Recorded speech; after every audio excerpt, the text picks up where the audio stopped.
Jina la Bwana libarikiwe. Amen. Kwa hiyo haya makundi matatu tutaweza kuyachambua na kuyajua kama tutakubali kujazwa na Roho Mtakatifu wa kweli. Sio Roho Mtakatifu wa kujitengenezea mwenyewe.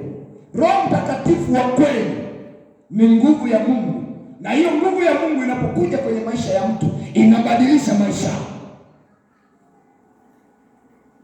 Semeni amina. Amen.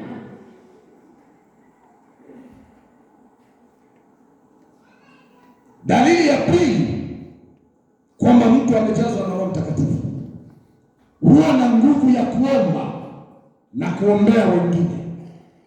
Anapata nguvu ya kuomba na kuombea wengine.